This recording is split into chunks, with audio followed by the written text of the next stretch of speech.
Mutasi adalah perubahan pada urutan nukleotida. Mutasi sendiri dibagi menjadi dua, yaitu jika terjadi pada suatu gen, maka dinamakan mutasi genetik, sedangkan jika terjadi pada suatu kromosom, dinamakan mutasi kromosom. Sindrom Marfan adalah kelainan genetik yang menyebabkan gangguan pada jaringan ikat. Jaringan ikat itu sendiri merupakan jaringan yang berfungsi sebagai penunjang atau penghubung antar jaringan serta organ tubuh, seperti tulang rawan, tulang sejati, ligamen, tendon, adiposa atau lemak, dan struktur tulang lainnya. Kondisi ini bisa dialami oleh siapa saja dan terjadi kapan saja.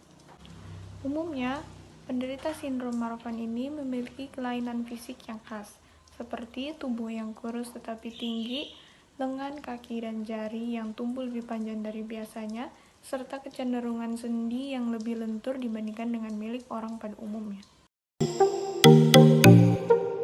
Sindrom Marfan terjadi karena adanya kelainan genetik yang diwariskan secara autosom dominan yang disebabkan oleh mutasi atau kelainan pada gen FBN1 pada kromosom 15. Normalnya gen FBN1 berfungsi untuk memproduksi protein fibrilin, yang tugasnya adalah membangun jaringan ikat elastis pada tubuh dan mengontrol pertumbuhan. Namun, mutasi pada gen ini membatasi kemampuan tubuh untuk memproduksi fibrilin. Akibatnya, pertumbuhan jaringan ikat elastis menurun dan pertumbuhan tulang menjadi tidak terkontrol. Kebanyakan orang dengan sindrom Marfan mewarisi mutasi gen dari orang tua yang menderita kelainan ini. Setiap anak dari orang tua pengidap sindrom ini memiliki peluang 50-50 mewarisi gen yang tidak normal. Seseorang yang menderita sindrom Marfan memiliki ciri-ciri yaitu tubuh yang tidak proporsional. Perawakan mereka tinggi dan kurus. Jari, lengan, serta kaki mereka terlihat terlalu panjang untuk ukuran badan mereka. Selain itu, para penderita sindrom Marfan juga memiliki kelainan pada tulang. Contohnya adalah skoliosis atau tulang punggung yang melengkung. Selain bentuk tubuh yang tidak proporsional, penderita sindrom Marfan juga memiliki masalah pada gigi mereka, yaitu gigi yang tumbuh tidak beraturan. Umumnya manusia normal memiliki gigi yang beraturan, sedang dengan para penderita sindrom Marfan, gigi mereka tumbuh secara tidak beraturan, bahkan bertumbuh secara bertumpukan. Oke, untuk yang ketiga ada sering mengalami gangguan mata. Sekiranya ada 1 dari 6 penderita sindrom Marfan yang mengalami dislokasi lensa atau lensa bergeser pada salah satu mata atau kedua bola matanya. Beberapa di antaranya mengalami rabun jauh, katarak, dan juga glaukoma. Untuk keempat ada gangguan jantung dan pembuluh darah. Sekiranya ada 90% penderita sindrom Marfan menderita gangguan fungsi jantung dan gangguan pembuluh darah.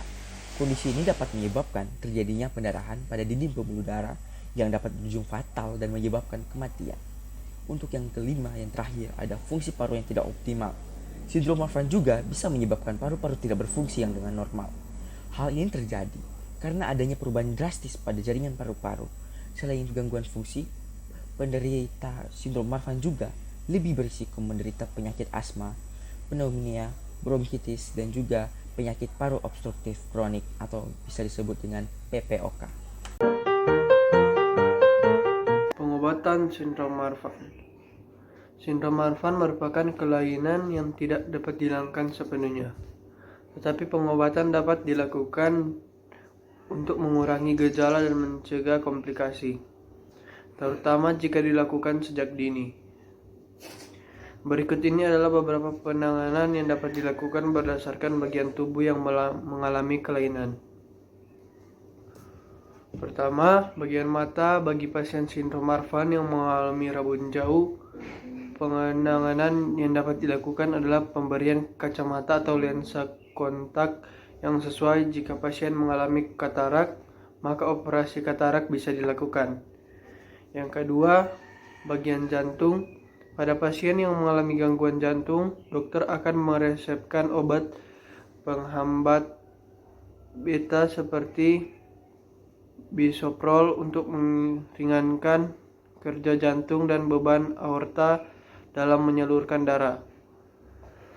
Cara ini dapat menurunkan risiko aorta untuk mengembung dan pecah.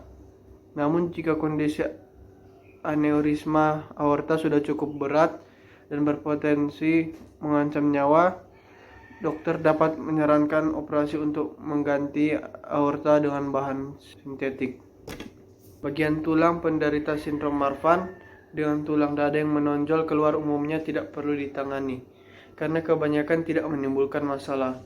Sebaliknya, tulang dada yang melekuk ke dalam perlu diperbaiki karena dapat menekan paru-paru dan mengganggu pernapasan. Penanganan kondisi tersebut dapat dilakukan dengan operasi. Bagi penderita sindrom Marfan dengan skoliosis, penanganan yang dapat dilakukan akan tergantung pada tingkat keparahan yang dialami penderita. Keenam, ada pencegahan. Pengobatan yang diberikan untuk penyidap penyakit ini tergantung dari gangguan dan gejala yang dialami oleh sang penderita. Prosedur yang mungkin dilakukan meliputi perbaikan aorta, skoliosis, koreksi tulang dada, dan kelainan mata. Pengobatan terhadap kondisi ini umumnya dilakukan melalui prosedur operasi. Juga ada beberapa cara yang tepat untuk mencegah kondisi ini semakin parah. Penderita sindrom Marfan wajib menghindari kegiatan-kegiatan yang berisiko tinggi seperti angkat beban, berselancar, menyelam, ataupun olahraga-olahraga yang melibatkan kontak tubuh. Untuk menemukan olahraga yang tepat untuk para penderita penyakit ini, dapat menemui dokter untuk mengetahui jenis olahraga yang tepat bagi pasien yang mengidap penyakit ini.